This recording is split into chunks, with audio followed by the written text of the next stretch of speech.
नमस्कार मेरे प्यारे YouTube के साथियों, तंत्रलोक में आपका स्वागत है। अब ये तंत्रलोक नाम सुनकर आप में से बहुत से लोग सोच रहे होंगे कि आखिर ये क्या नया अजूबा है। तो दोस्तों, मैं आप लोगों से इस चीज के लिए सिर्फ इतना ही कहना चाहता हूं कि ये हमारा एक नया चैनल है जहां पर आप लोगों को कुछ ऐसी डरावनी कहानियां सुनने को मिलने वाली हैं, जिन कहानियों को सुनते वक्त आपको लगेगा कि जैसे वो सब कुछ आपकी आंखों के सामने ही हो रहा है। इस चैनल पर आपको तंत्र मंत्र और खौफनाक रहस्यों से जुड़ी हुई लंबी लंबी कहानियां सुनने को मिलने वाली हैं। आज की इस कहानी को सुनकर आप लोग जितना ज्यादा हो सके उतना ज्यादा इस चैनल को सब्सक्राइब करने की कोशिश करें, क्योंकि आपके प्यार और सपोर्ट से ही मैं इस चैनल को आगे बढ़ा पाऊंगा। अब मैं आप लोगों का ज्यादा समय खराब ना करते हुए आपको सीधा तंत्रलोक की खौफनाक कहानियों में लेकर चलता हूं, जिनकी शुरुआत हर रोज दिन ढलने के बाद अंधेरा कायम होते ही हो जाती है। नमस्कार दोस्तों, मेरा नाम लखन है और मैं हरियाणा के सोनीपत जिले का रहने वाला हूं। साथ ही पेशे से मैं एक ट्रक ड्राइवर हूं और आज जो कहानी मैं आप लोगों को सुनाने वाला हूं वो मेरे इसी ट्रक ड्राइविंग वाले काम के दौरान मेरे साथ हुए एक बहुत ही भयंकर और रूह कंपा देने वाले भयानक हादसे की कहानी है। दरअसल जैसा कि आप सब लोग जानते हैं कि मुझ जैसे ट्रक ड्राइवरों का काम ही ऐसा होता है कि हमें अपने ट्रक को लेकर हमेशा ही अलग अलग स्टेट्स में जाना पड़ता है। ऐसे ही एक बार मुझे अपने ट्रक को लेकर गुजरात के लिए निकलना था, क्योंकि वहां जो कपड़ों की फैक्ट्री थी वहां से मुझे सामान लाकर हरियाणा के लिए आना था। हालांकि मैं पहले भी कई बार गुजरात जा चुका था, लेकिन इस बार से पहले जब भी मैं गुजरात गया था तो हर बार मेरा खलासी मेरे साथ होता था, पर इस वाली ट्रिप पर किसी कारण से वो मेरे साथ नहीं जा सका था। इसके साथ ही मैं रात के वक्त कभी सफर नहीं करता था। अधिकतर रात के वक्त सफर करने से बचता था, क्योंकि रात होते ही मुझे नींद आने लगती थी। इसलिए मैं किसी ढाबे पर रुककर आराम करता और सुबह जल्दी ही लगभग 4 बजे के आसपास निकल जाया करता था, जिसकी वजह से मैं रात में बहुत कम सफर किया करता था।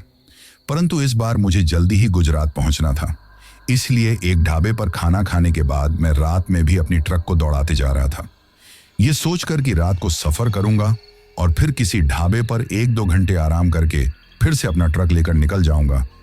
उस वक्त मुझे नींद ना आ जाए, इसलिए मैं फिल्मी गाने चलाते हुए आगे बढ़ रहा था। रात के लगभग 10 बजे का टाइम हो गया था। उस रात मैं एक हाईवे से होकर गुजर रहा था जो पूरा सुनसान था। उसे देखकर मुझे हैरानी होने लगी कि इस हाईवे पर इतना सुनसान क्यों है, क्योंकि मैंने कभी ऐसा नहीं देखा था और अभी तो रात के मुश्किल से 10 बजे थे। ऐसे वक्त तो हाईवे पर ज्यादा भीड़ रहती है, परंतु वो हाईवे बिल्कुल वीरान और सुनसान था। मैं आगे बढ़ते ही जा रहा था, तभी जो ट्रक की हेडलाइट थी उसमें मुझे सड़क किनारे एक लड़की खड़ी हुई दिखाई दी, जो हाथ के इशारे से मेरे ट्रक को रोकने की कोशिश कर रही थी। उस वक्त ट्रक की हेडलाइट में मैंने देखा कि वो लगभग 22 साल की लड़की थी। उसे देखकर मुझे पल भर में ही समझ में आ गया कि ये कोई धंधे वाली है। वैसे एक बात और मैं बता दूं कि हमारे ट्रक को लेकर हमें कहीं कहीं दिनों के लिए सफर करना पड़ता है। ऐसे में अक्सर हम लोग घर से बाहर रहते हैं, तो अपने कुछ दोस्तों के साथ, पहले मैं ऐसा नहीं था, परंतु अपने कुछ दोस्तों के साथ मुझे ड्रिंक करने की आदत लग गई और इसके साथ ही एक आदत और लग गई थी किसी कोठे पर जाने की और अपने तन की प्यास बुझाने, क्योंकि हमारे पास इतना समय तो होता नहीं था कि हम अपनी पत्नी के साथ ठीक से समय गुजार सके। पहले मुझे इन बातों में ज्यादा इंटरेस्ट नहीं था, पर एक बार हम कुछ दोस्तों ने, जो ट्रक ड्राइवर थे, हम लोगों ने एक साथ ही सफर किया था। हम चारों दोस्त रास्ते में एक कोठे के पास में रुके। मैंने मना किया, परंतु वे जबरदस्ती मुझे एक कोठे पर ले गए। यहां तक कि मेरे हिस्से के पैसे भी उन्होंने दिए थे। पहली बार उस कोठे पर जाकर पहले तो मुझे थोड़ी झिझक हुई, लेकिन जब एक कोठे वाली के साथ मैंने रात गुजारी तब मुझे महसूस हुआ था कि कोठे वाली सच में लाजवाब होती है, जहां पत्नी की अपना फर्ज निभाकर, अपना मन हो या ना हो, जैसे फिजिकल रिलेशन है, वही कोठे पर कोठे वाली हर किसी को पागल बना सकती हैं। उसकी अदाएं बड़ी कामुक और अश्लील थीं, जो मुझे अपनी तरफ बुला रही थीं। पहली रात में ही मैं पूरी तरह से कोठे वाली दीवाना हो गया। अब तो एक तरह से मुझे अक्सर कोठे पर जाने की गलत आदत लग चुकी थी। वैसे भी कहते हैं ना कि जब किसी कुत्ते को हड्डी खाने की लत लग जाए तो फिर उसे रोटी में स्वाद नहीं आता। यही हाल मेरा हो गया था। अब मुझे अपनी पत्नी में कुछ खास ज्यादा इंटरेस्ट नहीं रहा। जब भी मैं घर जाता, घर के कामकाज करती हुई अपनी पत्नी को पसीने से भीगे हुए उसके शरीर में अब मुझे बदबू महसूस होने लगी थी। मैं भूल गया था कि एक औरत जो मेरे पीछे आई है, मेरा इतना ख्याल रखती है, मेरी घर परिवार को संभालती है, उसे इस तरह धोखा देना ठीक नहीं है। वो ये सब कुछ मेरे लिए ही तो कर रही है। मैं जब भी अब अपने दोस्तों के साथ बाहर लंबे सफर पर जाता तो किसी कोठे पर रुक जाया करता। कभी कभी तो हमें सड़कों के किनारे कुछ ऐसे ही धंधे वाली या कोल गर्ल मिल जाया करती थी, जिन्हें बस कुछ ही कीमत देनी पड़ती थी और वे ट्रक में ही रात गुजारने के लिए राजी जाया करती थी। इसी तरह मेरी जिंदगी गुजर रही थी, परंतु मैं भूल गया था कि एक दिन मेरा ये शौक मेरे लिए मेरी जान का दुश्मन भी बन सकता है। ऐसे में जब मैं अकेले आज सफर कर रहा था तो उस वक्त ट्रक की हेडलाइट में जो लड़की मुझे दिखाई थी वो काफी खूबसूरत थी। देखते ही मैं समझ गया था कि वो एक धंधे वाली है। अब मैंने अपना ट्रक उसके पास में रोका और उसकी तरफ देखते हुए बोला, आइटम कितना लोगी? ये सुनकर उसने अजीब तरह से मुस्कुराते हुए मेरी तरफ देखा और बोली, जितना आप दोगे उतना ही ले लूंगी। ये सुनकर मुझे हैरानी हुई कि इतनी खूबसूरत लड़की और कोई मुंह मांगी कीमत नहीं ले रही है, वरना ऐसी लड़कियों की तो बहुत डिमांड होती है। तो मैं बोला, अच्छा कहाँ मिलोगी ट्रक में? अब वो लड़की मुस्कुराते हुए बोली, ना ट्रक में नहीं, पास में ही मेरा ठिकाना है, वहां चलोगे क्या? ये सुनकर मैंने कुछ सोचा, उस लड़की की तरफ देखा। वो बड़ी ही खूबसूरत थी और उसने थोड़े ऐसे ही कपड़े पहन रखे थे। ऐसे में मेरी नजरें उसकी तरफ से हट नहीं रही थी। अब मैं बोला, ठीक है। इसके बाद मैंने उस लड़की को अपने ट्रक में बैठा लिया। उस वक्त जब मैंने उस लड़की को ट्रक में बैठाया तो मुझे एक अजीब सी बदबू वहां पर महसूस होने लगी, लेकिन मैंने ज्यादा इस बात पर ध्यान नहीं दिया। वही वो लड़की अजीब तरीके से बस मेरी तरफ देखे जा रही थी, तो मेरे चेहरे पर भी मुस्कान आ गई। अब तो मैं जल्दी से जल्दी उससे मिलने के लिए बेताब हो उठा और उसके कहने पर उसके बताए पते की तरफ चल दिया। तभी शहर के बाहर जो बाहरी इलाका था वहां उसने एक घर की तरफ इशारा किया और उसके सामने जाकर मैंने ट्रक रोक दिया। मैंने कहा, किसी का कोई लफड़ा तो नहीं होगा? तो वो बोली, नहीं घबराओ मत। वो मुझे लेकर अंदर चली गई। अंदर जाकर देखा, साधारण सा घर था, एक कमरे का था। एक तरफ रसोई बनी हुई थी, लेकिन घर में पूरी सुविधा थी। सामने जो बेड लगा हुआ था उसे देखकर अब तो मुझसे और कंट्रोल नहीं हुआ। मैंने उस लड़की की तरफ देखा तो उसने मुझे किस करना शुरू कर दिया। वहीं पर मैं भी उसका पूरा साथ दे रहा था। धीरे धीरे उसके हाथ मेरे कपड़ों की तरफ बढ़ने लगे थे और ऐसे में फिर हम दोनों ने अपने कपड़े उतार दिए। अब हम दोनों बिना कपड़ों के थे। तभी उसने मेरी तरफ देखा तो पता नहीं एक अजीब सा नशा था उसमें कि मुझे तो जैसे किसी चीज का होश ही नहीं रहा, बस उसमें ही खोते जा रहा था। फिर उसके साथ फिजिकल रिलेशन बनाने के बाद थका हुआ मैं लेट गया, लेकिन ऐसा लग रहा था जैसे मुझे आज पहली बार इतनी ज्यादा थकान हुई थी। मैं कुछ समझ पाता कि उससे पहले ही वो फिर मेरे साथ अश्लील हरकतें करने लगी, तो मैं अपने आप को नहीं रोक सका। दूसरी बार उसके साथ फिजिकल होने पर मेरी तो हालत खराब हो गई थी। वो बोली, क्या हुआ? तो मैं बोला, अब मुझे सोना है, इतनी हालत नहीं है कि यहां से उठकर अभी जा सकूं। तो वो मेरी तरफ अजीब तरह से मुस्कुराने लगी। अब मेरी आंखें बंद हो गई और मैं सो गया। अचानक रात को कुछ अजीब सी आवाज मुझे सुनाई देने लगी थी, जिसकी वजह से अचानक मेरी नींद खुल गई। मैं तो नींद में ही था, लेकिन जैसे ही आंखों के सामने का नजारा देखा तो हड़बड़ाते हुए मेरी आंखें फटी की फटी ही रह गई। अब मैं घबराते हुए चारों तरफ देखने लगा, क्योंकि जिस घर में मैं आया था अब ऐसा लग रहा था जैसे मैं किसी खंडहर में सो रहा हूं। छत भी टूटी फूटी थी और दीवार भी काफी ज्यादा खराब सी थी। पूरा सामान टूटा फूटा सा पड़ा हुआ था और मैं खुद भी एक टूटे से बेड पर सोया हुआ था। सामने नजर दौड़ाई तो मेरी तो सांसें ही गले में अटक गई। जो लड़की मेरे साथ में सोई हुई थी वो अब एक हड्डियों का कंकाल थी। ये देखकर मैं थर थर कांपने लगा कि ये मेरे साथ क्या हो रहा है। शायद शराब के नशे में था मैं रात को, तो इस वजह से मुझे रात को भ्रम हुआ था। नहीं, मैं बिना उस लड़की के यहां तो नहीं आया था। ये सोचते हुए मैंने उस वक्त टाइम देखा तो रात के लगभग 2 बजे का टाइम हो रहा था। घर का जो टूटा सा दरवाजा लगा हुआ था वो दिखाई दे रहा था। तभी मुझे कुछ अजीब सा महसूस होने लगा। ऐसा लगने लगा जैसे कोई मेरे पास में बैठकर तेज तेज सांस ले रहा है। ये महसूस होते ही हड़बड़ाते हुए मैंने अपने ही पास में देखा तो जो कंकाल था ना जिस लड़की का, उस कंकाल में कुछ हलचल होने लगी थी। उसकी आंखें चमकने लगी थी और फिर वो कंकाल उठकर बैठ गया। ये देखकर मेरी तो दिल की धड़कन ही बढ़ गई थी। अब मैं कंकाल अजीब तरीके से हंसने लगा। उसकी हंसी चारों तरफ गूंजने लगी थी। ये देखकर अब मैं जल्दी से वहां से उठा, जैसे तैसे अपने कपड़ों को हाथ में लेकर भागते हुए ट्रक में आया। ट्रक में बैठकर मैंने अपने कपड़े पहने और ट्रक स्टार्ट किया तो अचानक वही लड़की मुझे अपनी सीट के पास बैठी हुई दिखाई दी, जिसे देखकर मैं बहुत ज्यादा घबरा गया। अब वो लड़की मेरी तरफ देखकर बोली, क्या हुआ साहब, इतना ज्यादा क्यों घबरा रहे हो? कल रात तो बड़ी आशिकी की छड़ी थी तुम्हें और अब इतना ज्यादा डर रहे हो? अपनी पत्नी को धोखा देकर अय्याशी करते हुए घूमते हो। उस वक्त तो इतना ज्यादा नहीं घबराते, तो अब क्यों घबरा रहे हो? वो गुस्से में मेरी तरफ देख रही थी और चिल्लाते हुए बोली। तो मेरी तो दिल की धड़कन ही बढ़ गई। मैं चाहते हुए भी कुछ नहीं बोल पा रहा था। तभी वो बड़ी ही भयानक आवाज में बोली, सब मर्द एक जैसे होते हैं, औरत को सिर्फ एक खिलौना समझते हैं और कुछ नहीं। ये कहते हुए जोर से चीखने लगी तो पल भर में ही उसकी सूरत बदल गई। अब वो बड़ी ही भयानक दिखाई दे रही थी। गले पर एक गहरा निशान था, आंखों की पुतली बिल्कुल सफेद थी, शरीर पूरा जला हुआ था, जगह जगह जलने के निशान दिखाई दे रहे थे। अब वो गुस्से में चिल्लाते हुए बोली, साले सब के सब मरोगे, कोई जिंदा नहीं बचेगा। ये कहते हुए उसने अपना हाथ मेरी तरफ, मेरे गले की तरफ बढ़ाया ही था कि मेरे तो होश उड़ गए।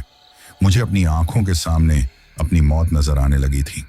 उस वक्त घबराहट की वजह से कुछ समझ नहीं पा रहा था। तभी वो लड़की अजीब तरीके से मेरी तरफ देखकर फिर बोली, तुम्हारे धोखे की यही सजा है, तुम इसी लायक हो।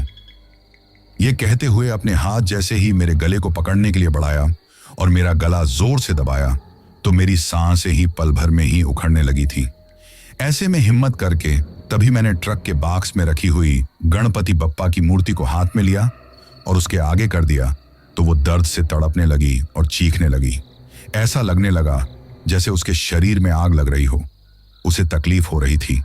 अब वो बड़ी ही भयानक आवाज में बोली, दूर करो इसे, दूर करो।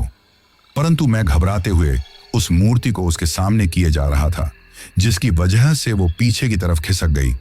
फिर चिल्लाते हुए गुस्से में बोली, छोड़ूंगी नहीं तुम्हें, मैं जो भी धोखा दूंगा सब मरेंगे, सब के सब मरेंगे, सब एक जैसे होते हैं। उस वक्त उसकी आवाज में ऐसा लग रहा था जैसे एक साथ कई सारे लोग बोल रहे हो। मैं घबराते हुए बस उस तरफ मूर्ति हाथ में लिए देखे जा रहा था। वही वो लड़की फिर चिल्लाते हुए ट्रक में से कूद गई और ट्रक में से कूदते ही उसकी चीख चारों तरफ गूंज गई थी। फिर अचानक ट्रक में एक तरीके की शांति छा गई। ये देखकर मुझे थोड़ी तसल्ली मिली। मैं भगवान का मन ही मन धन्यवाद किया। वैसे गणपति बप्पा की मूर्ति मैंने ट्रक में लगाने के लिए ली थी, लेकिन लगा नहीं पाया था, इसलिए बॉक्स में ही रखी हुई थी। अब मुझे अपनी पत्नी की बात याद आई, जो हमेशा कहती थी कि हमेशा भगवान को साथ रखना चाहिए, क्योंकि भगवान हमारे साथ रहकर हमारी रक्षा करता है। लेकिन मैं हमेशा उसकी बात को नजरअंदाज कर देता था। जब वो ज्यादा बोलती तो उससे लड़ाई झगड़ा करना शुरू कर देता। आखिरकार उसकी जिद के सामने मैंने एक दिन मार्केट से आते वक्त ऐसे ही मूर्ति खरीदकर ट्रक के बॉक्स में रख ली। अभी उसे लगाने के लिए नहीं सोचा था, परंतु उस मूर्ति की वजह से ही आज मेरी जान बची थी। वो तो समय पर मुझे याद आ गया कि मेरे बॉक्स में मूर्ति है और मेरे दिमाग ने साथ दिया, जिसकी वजह से मैंने उस मूर्ति को उस लड़की के सामने कर दिया। वरना अब तक तो ये सोचकर ही मेरे दिल की धड़कन बढ़ गई और मैं बहुत ज्यादा घबराने लग गया था। अब मैं सोच रहा था कि अगर मैं अपनी पत्नी की बात पहले ही मान ली होती और ट्रक में उस मूर्ति को लगा दिया होता तो उस लड़की से मेरा सामना नहीं हुआ होता, क्योंकि ट्रक में होते हुए जब वो लड़की यानी उसकी आत्मा सड़क पर खड़ी हुई मुझे मिली थी तो उस मूर्ति के होते हुए मेरी ट्रक में नहीं आ पाती और उसी वक्त मुझे एहसास हो जाता कि वो एक आत्मा है, तो मेरे साथ इतना सब कुछ नहीं होता। परंतु मेरी ही गलती की वजह से ये सब कुछ हुआ है। इसके साथ में ही उस आत्मा की भयानक आवाज में कही हुई बातें मेरे दिलो दिमाग में घूम रही थी, जो उसने धोखे के बारे में बोली थी। आज मुझे अपनी गलती का भी एहसास होने लगा था। वो गलत आदत जो कुछ वक्त से मुझे लगी हुई थी, आज उसकी वजह से मेरी जान दांव पर लग गई थी। यही सब बातें पल भर में मेरे दिमाग में घूम गई। अब घबराते हुए मैंने उस मूर्ति की तरफ देखा और मन ही मन गणपति बप्पा का धन्यवाद किया। फिर मैंने उस मूर्ति को अब अपने पास सीट पर ही रखा और ट्रक स्टार्ट कर दिया। अब मैं पागलों की तरह ट्रक दौड़ाने लगा। तो तभी मुझे ऐसा लगा जैसे मेरे ट्रक में पीछे की साइड कोई लटक गया है, जिसकी वजह से ट्रक को चलाने की कोशिश कर रहा था, लेकिन ट्रक जैसे आगे ही नहीं बढ़ पा रहा था। अब मैं घबराते हुए क्या करूं, कुछ भी समझ में नहीं आ रहा था। मेरे लाख कोशिश करने के बाद भी ट्रक आगे की तरफ नहीं बढ़ रहा था। तो ऐसे में घबराते हुए मैंने ट्रक रोक दिया, लेकिन ट्रक से नीचे उतरकर पीछे जाकर देखने की हिम्मत मुझ में नहीं थी, क्योंकि मुझे एहसास हो गया था कि जरूर उसी लड़की की भयानक आत्मा मेरे ट्रक को रोकने की कोशिश कर रही है, मुझे आगे बढ़ने नहीं दे रही है। अब जैसे ही मैंने ट्रक रोका तो अचानक वही लड़की, वही डरावनी सूरत मुझे रोड के किनारे खड़ी हुई दिखाई दी। जैसे ही वो दिखाई दी तो मैं थर थर कांपने लगा था। तभी उस लड़की ने वहीं पर खड़े हुए गुस्से में चिल्लाते हुए अपना हाथ मेरी तरफ बढ़ाया। वो मेरी जान लेना चाहती थी। तो उसका हाथ जैसे ही मेरे गले की तरफ आने लगा तो अचानक जैसे उसे एक बिजली का सा झटका लगा। तो चिल्लाते हुए पल भर में ही उसने अपना हाथ वापस खींच लिया और तड़पने लगी। गुस्से में मेरी तरफ देखने लगी थी, साथ में ही दर्द से तड़पते हुए फिर चिल्लाने लगी। ये देखकर मैं घबराते हुए उसकी तरफ देखने लगा तो वो गुस्से में चिल्लाते हुए फिर मेरी तरफ झपट्टा मारने को हुई थी। सड़क से ही मेरे ट्रक में मेरे ऊपर झपट्टा मारना चाहती थी, लेकिन मेरे पास गणपति बप्पा की मूर्ति थी, जिसकी वजह से वो मेरे करीब नहीं आ पाई थी, परंतु अजीब तरीके से चिल्लाने लगी। अब मैं गणपति बप्पा का नाम लेकर फिर से ट्रक स्टार्ट किया और उसका ही नाम लेते हुए ट्रक आने के लिए दौड़ा दिया। तभी मुझे अपने ट्रक के सामने शीशे पर खून बहता हुआ दिखाई दिया। उस खून को देखकर मैं घबरा गया। अचानक ऐसा लगा जैसे मेरे ट्रक के सामने शीशे पर किसी ने झपट्टा मारा, जिसकी वजह से मेरा संतुलन बिगड़ गया। वो तो वक्त पर मैंने ब्रेक लगा दिया, वरना मेरा एक्सीडेंट होते होते बचा था। अब घबराते हुए मैंने सामने की तरफ देखा तो मेरे होश उड़ गए, क्योंकि मेरी आंखों के सामने ट्रक के शीशे पर उल्टी वही लड़की चिपकी हुई थी जो मुझे डराने की कोशिश कर रही थी, लेकिन कुछ नहीं कर पा रही थी। तभी वो लड़की भयानक आवाज में चिल्लाते हुए मेरी तरफ देखकर बोली, निकल बाहर, वरना छोड़ूंगी नहीं तुझे। ये देखकर घबराते हुए अब मैंने अपने ट्रक में सामने ही गणपति बप्पा की मूर्ति जैसे ही रखी तो वो चुड़ैल जोर जोर से चिल्लाने लगी और वहां से न जाने कहां गायब होकर चली गई। ये देखकर कुछ देर के लिए तो कांपते हुए मैं कुछ भी नहीं समझ पाया। फिर देर ना करते हुए घबराते हुए जल्दी से ट्रक स्टार्ट करके तेज रफ्तार में जाने के लिए मैंने ट्रक को सड़क पर दौड़ा दिया। अब मैं जब तक ट्रक दौड़ाता रहा जब तक मैं किसी कस्बे में नहीं पहुंच गया। फिर काफी देर तक सब कुछ शांत रहा, कुछ भी डरावना या भयानक नहीं हुआ, तो मुझे थोड़ी तसल्ली हुई।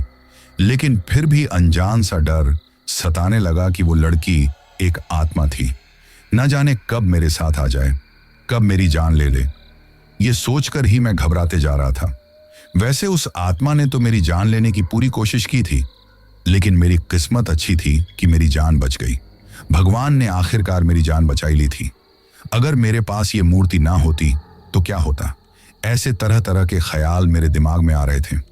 उस वक्त मुझ पर क्या गुजर रही थी, मुझसे बेहतर कौन समझ सकता है। सोचने समझने की शक्ति तो जैसे खत्म ही हो चुकी थी। मैं बस अपने ट्रक को तेज रफ्तार में भगाते ही जा रहा था। फिर आखिरकार मैं अपने शहर पहुंच गया। वहां पर जाकर मैंने अपना ट्रक रोका और सीधे ही घबराते हुए अपने घर की तरफ चला गया था। उस वक्त मुझ में इतनी हिम्मत नहीं थी कि जो सामान मैं लेकर आया था उसे उतार सकूं। ऐसे में मेरी तबीयत ठीक नहीं है। अपने मालिक से ये बोलकर मैं अपनी मोटरसाइकिल लेकर घर जाने के लिए रवाना हो गया। जब मैं रास्ते से गुजर रहा था, ना तो एक जगह सड़क किनारे वही लड़की मुझे खड़ी हुई दिखाई थी। ये देखकर मैं थर थर कांपने लगा था। तभी पीछे से आती हुई गाड़ी की आवाज सुनकर मेरा ध्यान भटक गया। फिर घबराते हुए मैंने सड़क किनारे देखा, लेकिन अब कुछ भी नजर नहीं आ रहा था। तो मैं मन ही मन भगवान को याद करते हुए आखिरकार जैसे तैसे अपने घर पहुंच गया। अपनी आंखों के सामने अपने घर को देखकर मेरी आंखों में पता नहीं क्यों लेकिन आंसू झलक आए थे। अब मैंने जैसे ही दरवाजा खटखटाया तो मेरी पत्नी ने दरवाजा खोला और मुझे इस तरह घबराए हुए देखकर वो बहुत ज्यादा परेशान हो उठी और बोली, क्या हुआ? आप ठीक तो है ना? उसे इस तरह अपनी चिंता करते हुए देखकर मेरी आंखों में आंसू छलक आए, क्योंकि मैं उसे धोखा दे रहा था। और वो मेरे लिए कितना सोचती हैं। मेरे परिवार को संभाल रही थी, जैसा मैं उसके साथ कर रहा था। अगर वो मेरे साथ करती तो मुझे कैसा लगता है। ये सोचकर ही मेरा दिल भर आया और मैं रोने लग गया। अब मुझे रोते हुए देखकर वो और भी ज्यादा परेशान हो गई। उस वक्त मैं उससे हाथ जोड़कर माफी मांगना चाहता था, लेकिन हिम्मत नहीं हो रही थी। ये सोचकर घबराते जा रहा था। मैं पत्नी, जिसमें कुछ दिनों पहले पसीने की बदबू आती थी, कोठे पर जाने के बाद जिस पत्नी को मैंने नजरअंदाज करना शुरू कर दिया था, हर छोटी बड़ी बात पर उसे मैं झगड़ा किया करता था। ना जाने कितनी उल्टी सीधी बातें सुना दिया करता था। आज उसके ही सामने अपने आप को बहुत छोटा महसूस कर रहा था। मेरी हालत देखकर मेरी पत्नी बार बार पूछ रही थी कि क्या बात है। तो मैं फिर हिम्मत करके हड़बड़ाते हुए बोला, कुछ नहीं। ये कहते हुए अपनी पत्नी को गले लगा लिया और कहा, कुछ नहीं, बस ऐसे ही सोच रहा था कि अगर मेरा परिवार ना होता तो क्या होता। अब मेरी पत्नी बोली, हम तो हमेशा आपके साथ हैं। आप हमारे लिए कितनी मेहनत करते हैं, दिन रात मेहनत करते हैं, तभी तो हमारा गुजारा होता है। कुछ देर हमने ऐसी बातें की। उसके बाद मेरी पत्नी बोली, आप चलिए जल्दी से हाथ मुंह धोकर कपड़े बदल लीजिए, मैं आपके लिए कमरे में ही खाना लेकर आती हूँ। और वैसे भी इतने लंबे सफर से आए हैं, थकान हो गई होगी, खाना खाकर आराम कर लेना। ये सुनकर मैं बोला, ठीक है, और कमरे में आ गया। अपने कमरे में आकर मैंने घबराते हुए अपने कपड़े चेंज किए और फिर पलंग पर बैठ गया। उस वक्त भी वही सब कुछ मुझे याद आ रहा था। तभी मुझे दरवाजा खुलने की आहट हुई तो मैं हड़बड़ा गया। घबराते हुए उस तरफ देखा तो मेरी पत्नी मेरे लिए खाना लेकर आई थी। उसने खाने की थाली मेरे सामने रखी और मेरे पास में ही बैठकर मुझसे बातें करने लगी। तो मैं हड़बड़ाते हुए उसकी तरफ देखकर बोला, तुमने खा लिया? तो वो बोली, पहले आप खा लीजिए, फिर मैं खा लूंगी। अब मैं खाना खाने लगा। उस वक्त बहुत ज्यादा घबरा रहा था, लेकिन अपनी पत्नी के सामने ये जताना नहीं चाहता था। खाना खाने के बाद जैसे ही वो थाली लेकर जाने लगी तो मैं उसका हाथ पकड़कर बोला, तुम मेरा कितना ख्याल रखती हो और मैं तुम पर बेवजह चिल्लाता था। तो वो मेरी तरफ देखकर बोली, मैं समझती हूं कि आप दिन रात मेहनत करते हो, ऐसे में इंसान चिड़चिड़ा हो ही जाता है। ये कहकर वो चली गई। मैं कुछ भी ना बोल पाया। मेरी पत्नी अब मुझे दुनिया की सबसे खूबसूरत और अच्छी औरत नजर आ रही थी। तभी कुछ देर बाद वो आई। जैसे ही वो आई तो मुझे एक अजीब सी बदबू का वहां पर एहसास हुआ। ये देखकर मैं कुछ समझ पाता कि वो मेरे पास आ गई। उस वक्त मैं लेट रहा था तो वो साथ अश्लील हरकतें करने लगी। ये देखकर मैं थोड़ा हैरान रह गया, क्योंकि उसने कभी मेरे साथ ऐसा नहीं किया था। अब मैं कुछ बोलता, मैं कुछ समझ पाता। उससे पहले ही उसने मेरी तरफ देखते हुए मेरे होंठों पर उंगली रखकर कहा, बस और नहीं। ये कहते हुए फिर मेरी तरफ देखने लगी, मेरे साथ वही अश्लील हरकतें करने लगी। तो मैं भी जैसे उसमें खोते ही जा रहा था और उसकी तरफ देखते ही जा रहा था। पता नहीं क्या नशा था आज उसकी आंखों में कि मैं बस उसे देखकर सुध-बुध खोते ही जा रहा था। तभी कुछ देर बाद मुझे किसी के आने की आहट हुई तो हड़बड़ाते हुए मैंने कमरे की तरफ देखा। दरवाजा खोलकर मेरी पत्नी अंदर आई। उसे आते देखकर मैं हैरान रह गया। मैंने हड़बड़ाते हुए अपने सामने देखा तो कुछ भी नजर नहीं आया, लेकिन हाँ, मुझे अपने कमरे की खिड़की के बाहर वही डरावनी लड़की नजर आई, जिसे देखकर मेरे होश उड़ गए। मैं घबराने लगा तो मेरी पत्नी भागते हुए मेरे पास आई और बोली, क्या हुआ? तो मैं बोला, कुछ नहीं।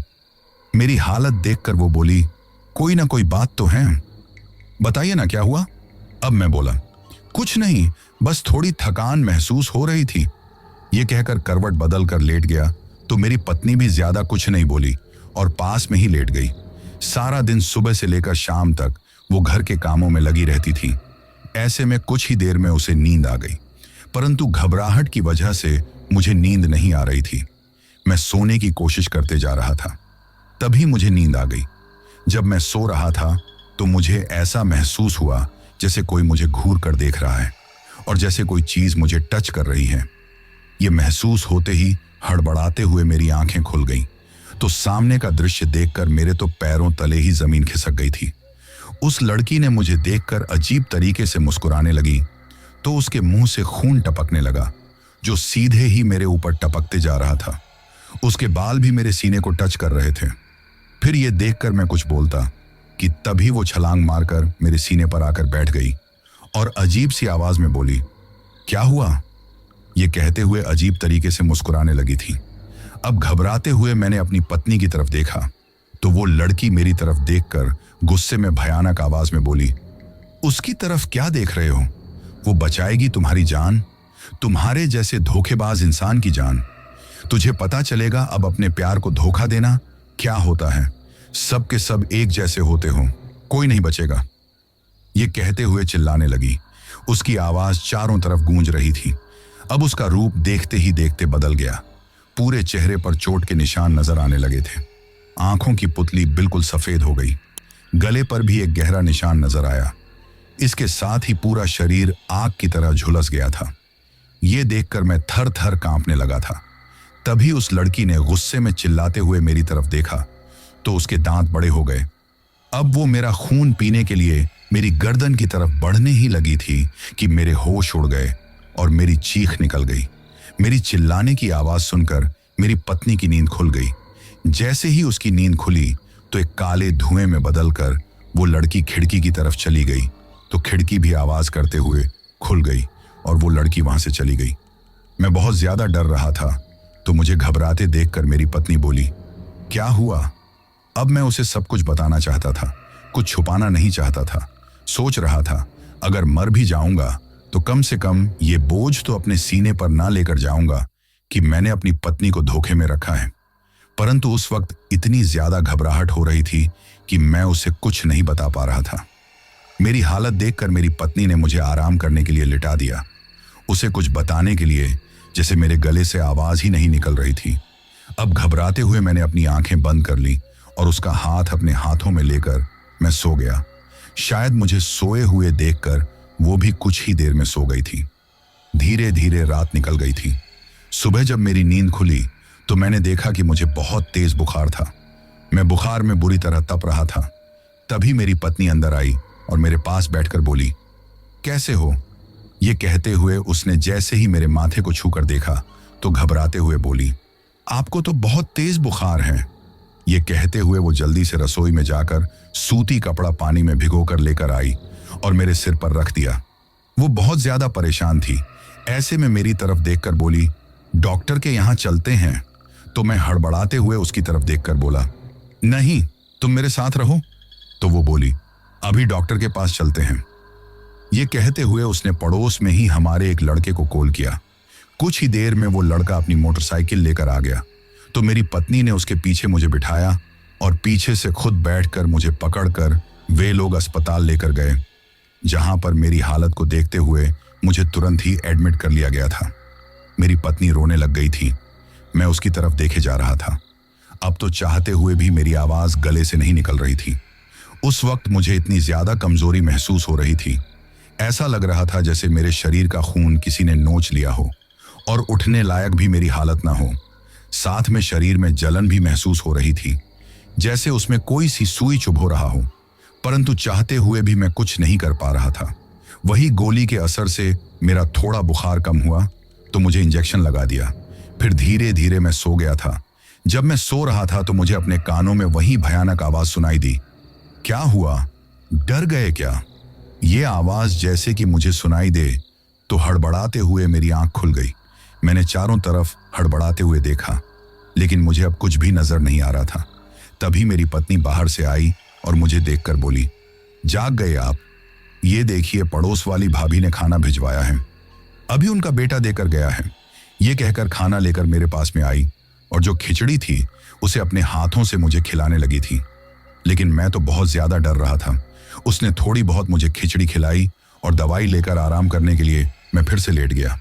मेरी हालत को देखते हुए उसने मुझसे ज्यादा बातें नहीं की।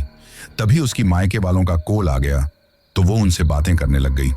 धीरे धीरे इसी तरह दिन गुजर गया था। मेरी हालत को देखते हुए अभी तक मुझे एडमिट किया हुआ था। शाम को भी जो खिचड़ी आई थी उसे ही खाकर मैंने दवा ले ली थी। तभी एक नर्स मुझे देखने के लिए आई। जैसे ही वो आने लगी तो मुझे उसके अंदर वही भयानक डरावनी लड़की नजर आने लगी और ऐसा लगने लगा जैसे वो एक बड़ा सा चाकू लेकर मेरी तरफ अजीब तरह से मुस्कुराते हुए बढ़ रही हैं। ये देखकर तो मैं बहुत ज्यादा डर गया और चिल्लाने लग गया। मुझे इस तरह चिल्लाते हुए देखकर उस नर्स ने और मेरी पत्नी ने मुझे संभाला और पूछने लगी कि क्या हुआ। लेकिन मैं तो घबराते हुए आंखें बंद करके चिल्ला रहा था, क्योंकि मुझे लग रहा था वो लड़की मुझे मार डालेगी। तभी कुछ देर बाद मुझे उस नर्स और अपनी पत्नी की आवाज सुनाई दी, जो बार बार मुझसे पूछ रही थी कि आखिर हुआ क्या है। तो घबराते हुए मैंने आंखें खोलकर देखा। अब वो लड़की मुझे कहीं नजर नहीं आ रही थी। ये देखकर मैं हैरान रह गया, परंतु बहुत ज्यादा डर रहा था। तो मेरी पत्नी मेरी तरफ देखते हुए बोली, क्या हुआ? तो मैं बस इतना ही बोल पाया, कुछ नहीं। तभी उस नर्स ने मुझे एक इंजेक्शन लगा दिया और मैं आराम करने के लिए लेट गया था। मेरी हालत देखकर मेरी पत्नी बहुत ज्यादा दुखी थी। कुछ ही देर में मुझे नींद भी आ गई और मैं सो गया। रात के वक्त अचानक ऐसा लगा जैसे कोई झिंझोड़ कर मुझे जगाने की कोशिश कर रहा है। ये महसूस होते ही हड़बड़ाते हुए मैंने आंखें खोली, लेकिन कुछ भी नजर नहीं आया। मेरी पत्नी पास में ही बेंच पर सोई हुई थी। मैं उसकी तरफ देखने ही लगा था कि तभी मुझे जोर जोर से हंसने की आवाज सुनाई देने लगी, जो बड़ी ही डरावनी थी। अब घबराते हुए मैंने खिड़की की तरफ देखा, क्योंकि इस तरफ से मुझे हंसने की आवाज सुनाई दे रही थी, तो वही लड़की खिड़की के पास खड़ी हुई थी। ये देखकर मेरे तो होश उड़ गए। मैं कुछ समझ पाता उससे पहले ही पलक झपकते ही छलांग मारकर वो मेरे पलंग पर आकर बैठ गई और मेरी तरफ देखकर भयानक आवाज में बोली, क्या हुआ? डर गए? तुम्हारे जैसे धोखेबाजों को जिंदा रहने का कोई हक नहीं है। ये कहते हुए उसने गुस्से में जैसे ही मेरी तरफ घूर कर देखा तो मैं तड़पने लगा। मुझे ऐसा लगने लगा जैसे मेरे हाथ पैरों में आग लग गई हो, जिसकी वजह से मैं अपने हाथ पैर पीटने लगा था।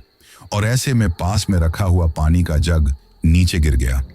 उसके गिरने की आवाज सुनकर मेरी पत्नी की नींद खुल गई। वो मुझे इस तरह तड़पते हुए देखकर घबरा गई। उसने आवाज देकर नर्स को बुलाया। जैसे ही नर्स आई, मुझे संभालने लगी। उस वक्त मैं बहुत ज्यादा डर रहा था। अब घबराते हुए मैंने कमरे में चारों तरफ देखा तो वो लड़की दरवाजे के पास खड़ी हुई और अजीब तरीके से मेरी तरफ गुस्से में देख रही थी। ये देखकर मैं कुछ नहीं बोल पा रहा था। तभी उस डरावनी लड़की ने अपने हाथ इस तरह मेरी तरफ किए जैसे अभी मेरी जान ले लेगी, और गुस्से में काले धुएं में बदलकर खिड़की से होकर बाहर चली गई। उसे जाते हुए देखकर मैं घबराते हुए हड़बड़ाते हुए बोला, वो मुझे मार डालेगी, मुझे बचा लो, वो मुझे मार डालेगी। ये कहते हुए मैं रोने लग गया। तो मेरी हालत देखकर और मेरी बातें सुनकर मेरी पत्नी और नर्स दोनों हैरान रह गई। उन्हें लग रहा था कि शायद मेरी तबीयत ठीक नहीं है, इसलिए मैं कुछ भी बोल रहा हूं। वही फिर नर्स तो बाहर चली गई थी। ऐसे में अब मेरी पत्नी मुझसे बातें करने की कोशिश कर रही थी, लेकिन मुझे तो अब यही डर सता रहा था कि पता नहीं वही डरावनी लड़की किस तरफ से आ जाएगी और आकर मेरी जान ले लेगी।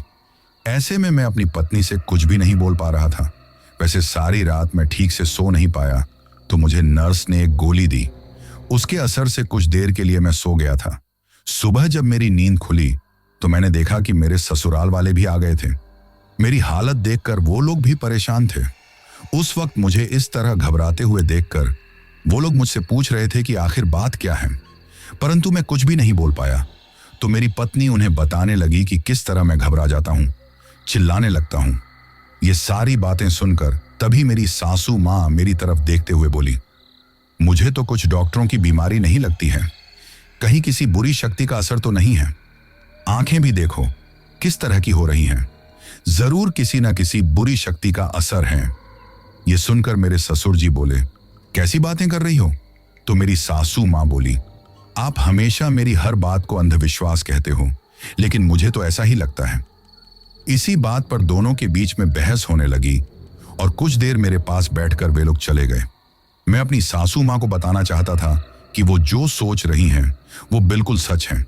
एक डरावनी लड़की की आत्मा मेरे पीछे पड़ी हुई है, लेकिन जब भी कुछ बताने की कोशिश करता तो ऐसा लगता जैसे किसी ने हाथ से मेरा गला दबा दिया हो और मेरी सांसें उखड़ने लगी हो, इसलिए चाहते हुए भी कुछ नहीं बता पा रहा था। फिर शाम को मुझे हॉस्पिटल से छुट्टी मिल गई तो मेरी पत्नी मुझे लेकर घर पर आ गई थी। वो मेरा बहुत ध्यान रख रही थी। अब तो मुझे अकेले रहते हुए भी डर लग रहा था, इसलिए मैंने अपनी पत्नी से बोल दिया कि वो मुझे छोड़कर ना जाए। ऐसे में वो अधिकतर मेरे ही साथ रहती थी। हमारे पड़ोसी भी आ गए थे, जो मेरी हालत देखकर यही बोल रहे थे कि कहीं किसी बुरी शक्ति के कारण ये सब कुछ तो नहीं हो रहा है। हर कोई तरह तरह की बातें बना रहा था। रात होने को आई थी। अब तो मुझे रात के अंधेरे से ही डर लगने लगा था, क्योंकि रात के अंधेरे में ही वो चुड़ैल मुझे मारने के लिए आ जाएगी। ये सोचकर ही मैं घबरा रहा था। मुझे खाना खिलाने के बाद मेरी पत्नी ने दवाई दे दी थी, जिसके असर से मैं कुछ देर में सो गया था। उस वक्त मेरी पत्नी मेरे साथ में ही सो गई थी। तभी रात में किसी की हंसने की भयानक आवाज सुनकर मेरी नींद खुली, तो हड़बड़ाते हुए मैंने अपनी आंखें खोलकर देखा तो मेरे होश उड़ गए, क्योंकि वही भयानक सी लड़की जो बड़ी डरावनी लग रही थी अब एक हड्डियों का कंकाल नजर आ रही थी। पूरा शरीर सफेद पड़ा हुआ था। उसके उलझे हुए बाल हवा में उड़ रहे थे। आंखों के नीचे काले धब्बे थे। लाल कलर की आंखें वो मेरी तरफ देखकर अजीबोगरीब तरीके से मुंडी घुमाते हुए हवा में मेरे चारों तरफ चक्कर लगा रही थी, जिसे देखकर मैं घबराते हुए, कांपते हुए कुछ भी नहीं बोल पा रहा था।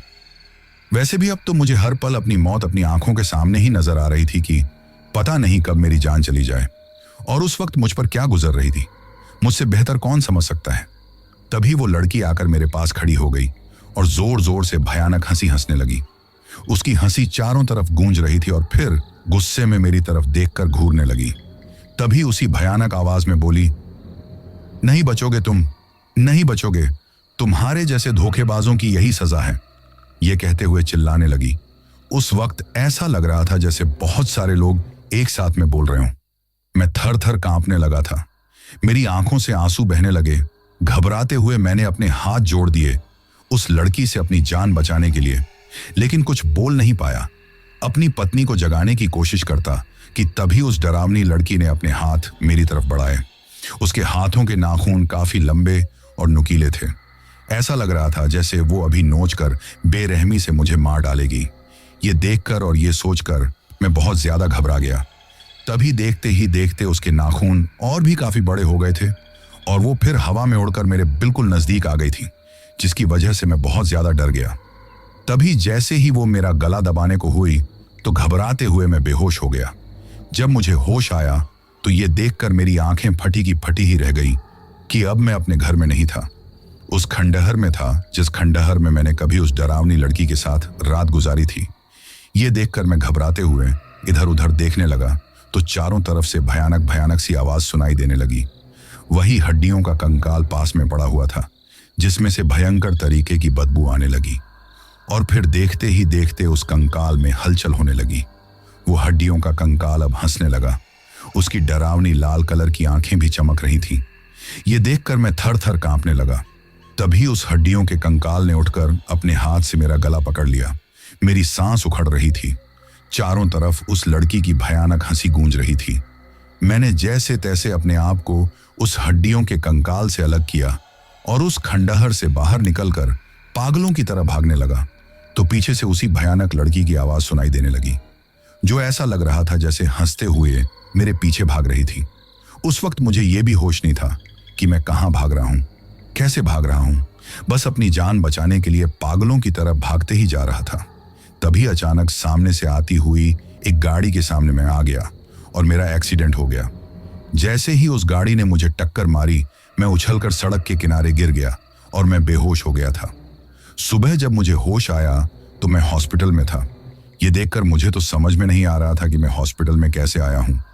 तभी एक आदमी ने बताया कि आज सुबह वो अपनी मोटरसाइकिल से उस रास्ते से होकर गुजर रहा था तो सड़क किनारे मुझे बेहोश पड़ा हुआ देखकर मेरे सिर में चोट लगी है।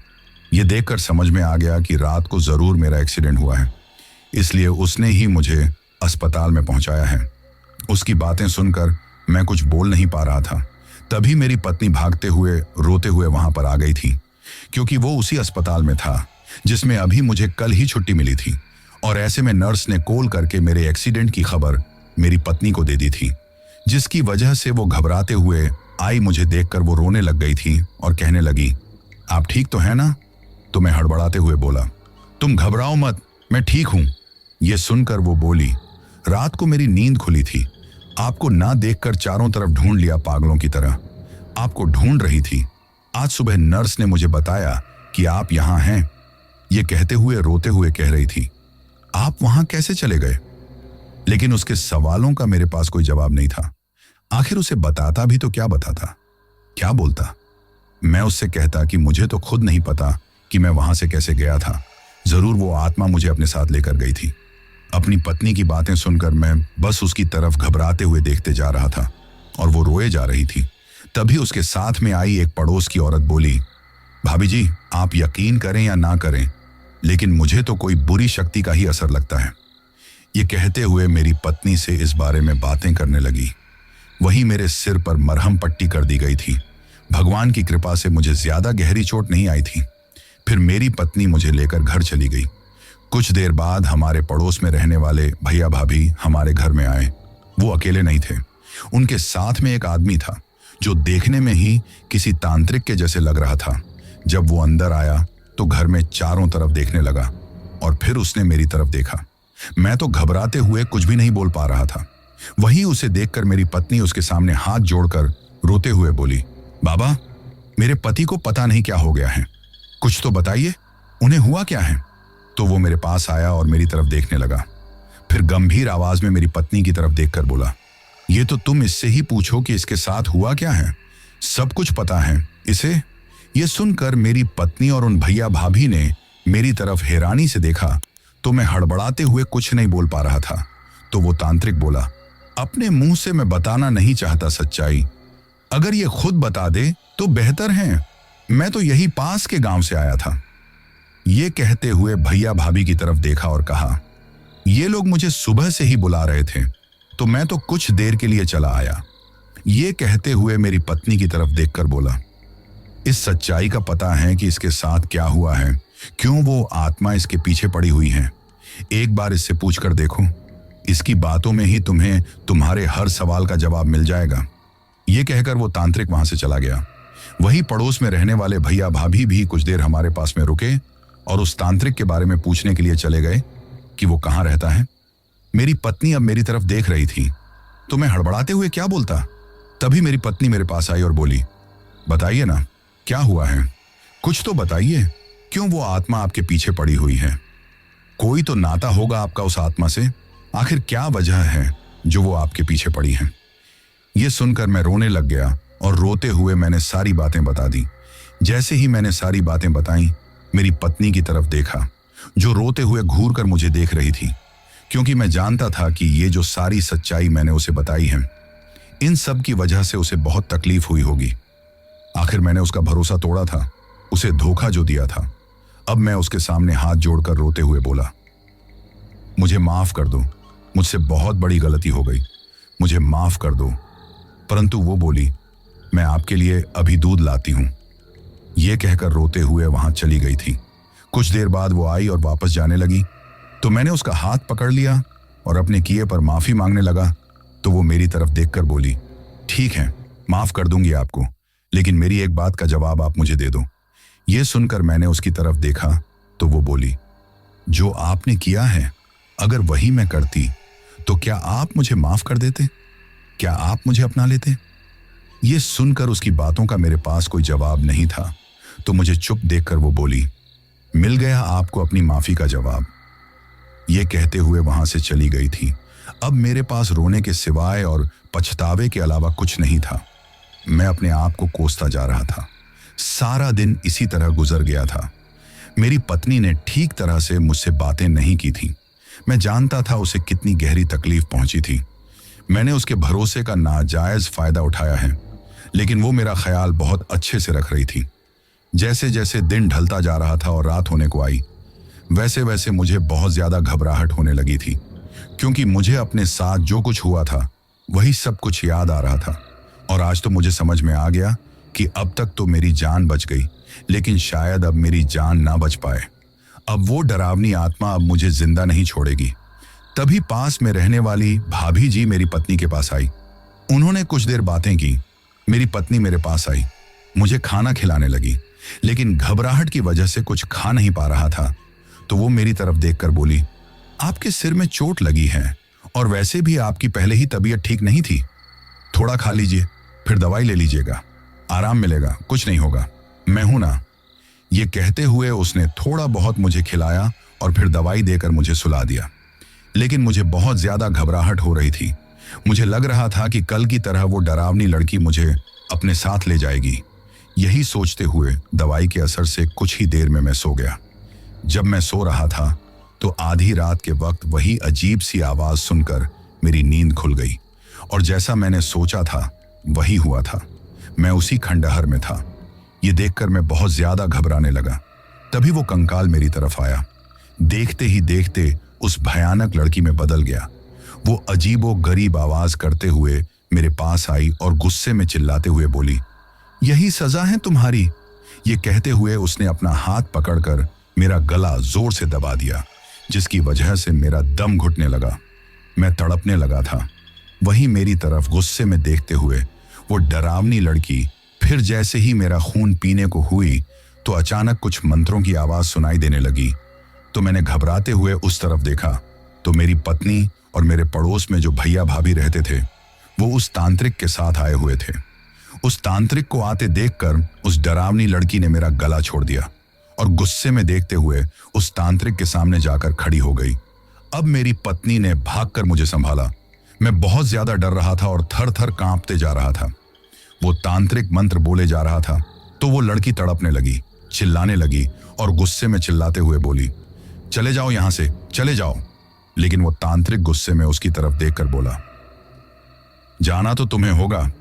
ये कहते हुए तभी उसे तांत्रिक ने उस कंकाल की तरफ देखा और अपने झोले में से शमशान घाट की राख निकालकर उस कंकाल के ऊपर जैसे ही फेंका, वैसे ही वो लड़की इस तरह तड़पते हुए चिल्लाने लगी थी जैसे उसके शरीर में आग लग गई हो। तब ये देखकर उस तांत्रिक ने तुरंत ही वहां पर जो जली कटी लड़कियां पड़ी थीं उनको डालकर उस कंकाल में आग लगा दी, जिसकी वजह से वो लड़की बुरी तरह तड़पते हुए चिल्लाने लगी। जैसे ही वो कंकाल जला वैसे ही वो डरावनी लड़की एक काले धुएं में बदलकर न जाने कहां चले गई। अब वो तांत्रिक हमारी तरफ देखते हुए बोला, अब वो कभी भी तुम लोगों को परेशान करने के लिए वापस नहीं आएगी। एक भटकती हुई आत्मा थी जिसका कंकाल अब जल चुका है और उसे मुक्ति मिल गई है, वो चली गई है। अब ये सुनकर हम घबराते हुए कुछ भी नहीं बोल पाए। अब मैं हड़बड़ाते हुए घबराते हुए बोला, आप लोग यहां कैसे आए? तो मेरे पड़ोस वाले भैया ने बताया, तुम्हारी दिन में ही हालत देखकर तांत्रिक बाबा ने हमसे तुम पर नजर रखने के लिए कहा, क्योंकि उन्हें पूरा शक था कि ये बुरी आत्मा रात के वक्त फिर से तुम्हें अपने साथ ले जाने के लिए आएगी और तुम्हारी जान लेने की कोशिश करेगी। ऐसे में उनकी सारी बातें समझकर तुम्हारी भाभी जी ने तुम्हारी पत्नी को सारी बातें समझा दी। ऐसे में हम लोग तुम पर नजर रख रहे थे। ये कहते हुए मेरी पत्नी की तरफ देखकर कहा, ये भी हर पल तुम पर नजर रख रही थी और तांत्रिक बाबा को तो पहले ही इस आत्मा पर शक था, तो इसलिए ये भी आ गए थे। इस बारे में तुम्हें कुछ भी पता नहीं था।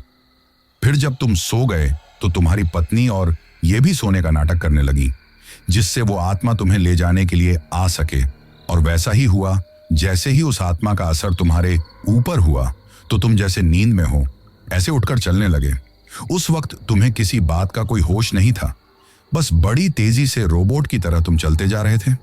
उस वक्त हम लोग गाड़ी से तुम्हारा पीछा करने लगे, लेकिन तुम तो उससे भी ज्यादा तेजी से चल रहे थे।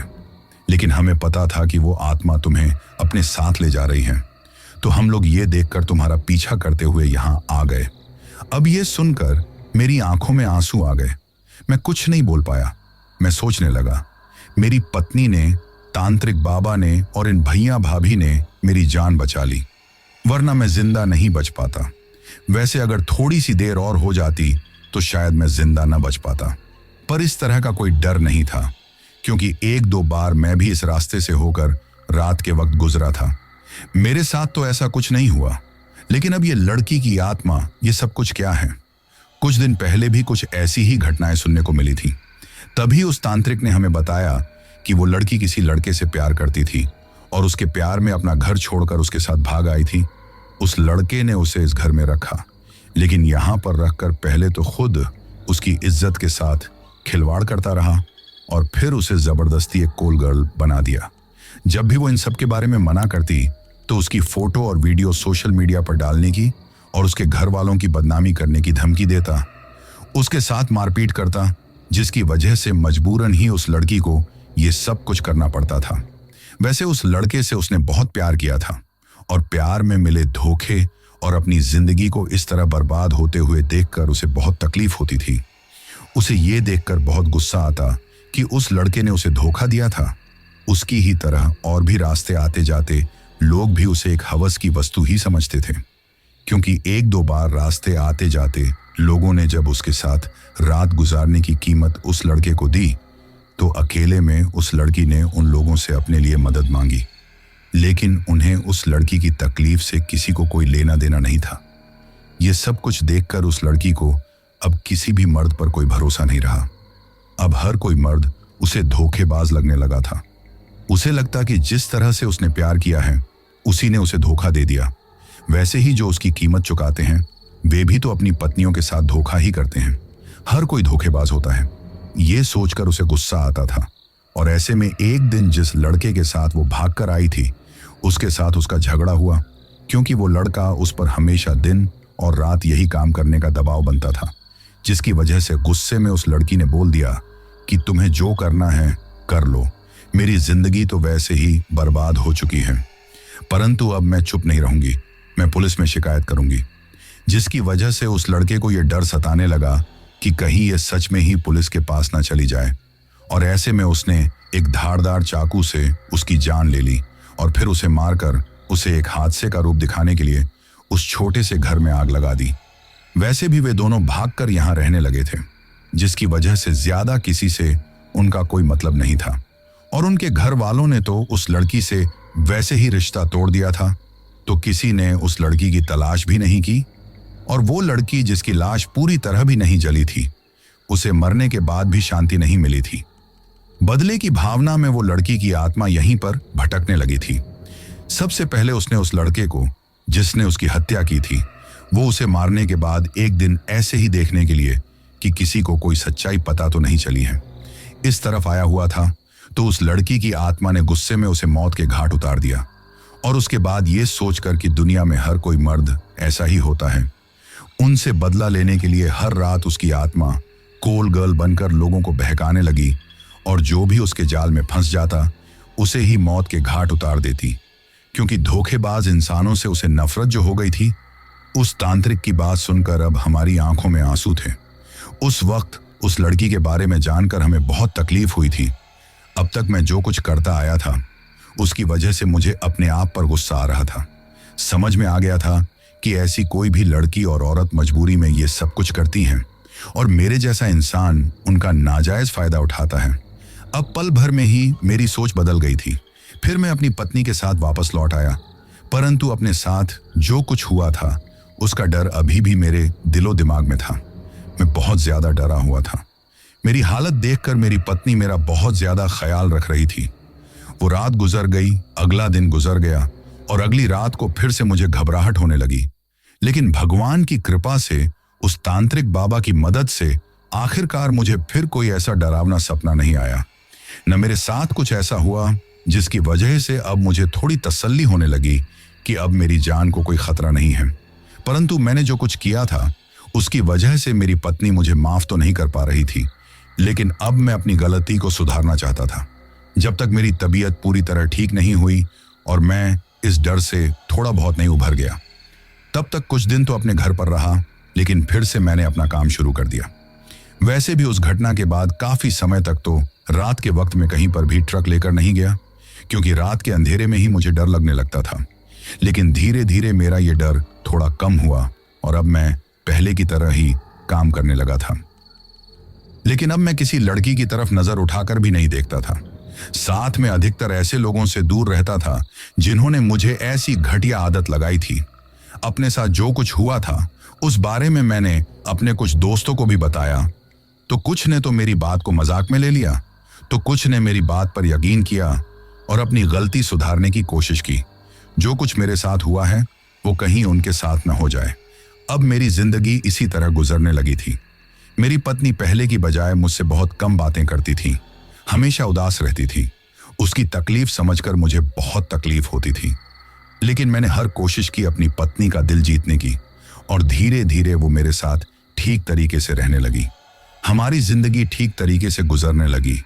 जो कुछ हुआ था उसे उभरने में भी मुझे वक्त लगा था, परंतु आज भी जब मैं उस रास्ते से होकर गुजरता हूं तो वही जला हुआ खंडहर दिखाई देने पर घबरा जाता हूं, क्योंकि उस वक्त मुझे वही सब कुछ याद आने लगता है। लेकिन इसके बाद मेरे साथ कोई भी ऐसी वैसी घटना नहीं हुई। मैं जानता हूं कि मेरी पत्नी मेरे साथ अब ठीक तरीके से रहती है, लेकिन जो तकलीफ मैंने उसे दी है, जो धोखा दिया था, वो शायद वो कभी ना भूल पाएगी। आज सोचता हूं कि जो कुछ मेरे साथ हुआ था वो बड़ा डरावना था, लेकिन भगवान जो करता है अच्छा ही करता है। अगर मेरे साथ वो घटना न होती तो शायद मैं उस गलत रास्ते पर बढ़ता ही चला जाता और अपनी शादीशुदा जिंदगी पूरी तरह बर्बाद कर लेता। मैंने अपने साथ हुई इस सच्ची घटना के बारे में आप सब लोगों को इसलिए बताया है कि हम में से कुछ लोग जाने अनजाने में जानबूझकर कुछ ऐसी गलतियां करते हैं जिन्हें करते वक्त हमें एहसास होते हुए भी हम उन्हें सुधारने की कोशिश करने की बजाय उस गलत रास्ते पर आगे बढ़ते ही जाते हैं, ये जानते हुए कि उस गलत रास्ते पर जाने पर हमारी शादीशुदा जिंदगी बर्बाद हो सकती है। हमारे घर परिवार पर क्या असर पड़ेगा, किसी भी बात की हमें कोई सुध नहीं होती और हम उस गलत रास्ते पर चलते ही जाते हैं। लेकिन हम भूल जाते हैं कि हमारी गलती की कब हमें किस रूप में सजा मिल जाए हमें खुद नहीं पता होता। इसलिए कोई भी ऐसी गलती करने से पहले अपने घर परिवार के बारे में सोचें, क्योंकि अच्छे कर्मों का अच्छा नतीजा और बुरे कर्मों का बुरा नतीजा तो होता ही है। तो दोस्तों, ये थी हमारी आज की कहानी आपको कैसी लगी ये आप मुझे कमेंट बॉक्स में कमेंट करके जरूर बताना। और दोस्तों, अब इस चैनल पर भी बेनाम की तरह ही रेगुलर स्टोरीज आने वाली हैं, तो आप लोग अब हर रोज स्टोरीज सुनना मत भूलना। इसके बाद मैं उन लोगों के नाम लेता हूं जिन्होंने पिछली स्टोरी सुनने के बाद कमेंट करके ये बताया था कि वो कहां से कहानी सुनते हैं और उनका नाम क्या है। तो सबसे पहले अख्तर हुसैन हैं बारामूला कश्मीर से, प्रदीप मिट्टे और बब्बिता हैं झारखंड से, रवीना और श्रीकांत हैं भिवांडी से, अल्पेश गोहिल हैं गरियाधर से, अमित शर्मा हैं रायपुर से, फहीम केड़ी हैं मेलगांव से, पूनम हैं जमशेदपुर झारखंड से, दीपक ठाकुर हैं दिल्ली से, फैजान हैं दिल्ली से, अनिमा हैं कोलकाता से, दिनेश बालघाट से, लक्ष्मण हैं तेलंगाना से, जितेंद्र मौर्य हैं बरेली से, साजिद खान हैं शेखुपुरा पाकिस्तान से, यूएस तिवारी और हर्ष तिवारी हैं सिरसा प्रयागराज से, जीएम शेख हैं अहमदाबाद गुजरात से, नितिन सैनी हैं यूपी से, पूनम धानका हैं राजकोट गुजरात से, अलीना हैं लखनऊ से, अनोखे लाल हैं यूपी से, जब्बार खान हैं महाराष्ट्र से, मोहन हैं झारखंड से, शुभम कुमार हैं ओडिशा से, कमल हैं म्यांमार से, प्रियंका दास हैं मेघालय से, शरीफ हैं सूरत से, सुखदेव हैं जोधपुर से, अभी कुशवाहा हैं लुधियाना पंजाब से, इरफान सिद्दीकी हैं मुंबई से, कृति जाला हैं गुजरात से, रचना कुमारी हैं बिहार से, परवेज आलम हैं यूपी से, मोहम्मद जसान हैं अकबरपुर से, पूरण चंद हैं बालोतरा राजस्थान से, पंकज कुमार हैं लखनऊ से, श्याम हैं मणिपुर से, राजवीर बन्ना हैं दूदू जयपुर राजस्थान से, ऋषभ राकेश हैं पंजाब से, सीमा तांती और आरुष तांती हैं मुंबई से, पूनम हैं सोनीपत से, वाजिद हैं पटियाला हाउस पाकिस्तान से, रीना हैं साउथ अफ्रीका से, कुलविंदर कौर हैं लुधियाना पंजाब से, मुस्कान हैं हिमाचल से और सबसे लास्ट में फाजीन हैं मालदीव से। तो दोस्तों, ये थे उन लोगों के नाम जिन्होंने पिछली स्टोरी पर कमेंट करके हमें बताया था कि वो कहां से कहानी सुनते हैं। इसके साथ ही अगर अभी तक भी आप लोगों ने चैनल को सब्सक्राइब नहीं किया है तो जल्दी से चैनल को सब्सक्राइब कर लो, क्योंकि आपका ये छोटा सा सहयोग मेरे लिए बहुत ज्यादा मायने रखता है।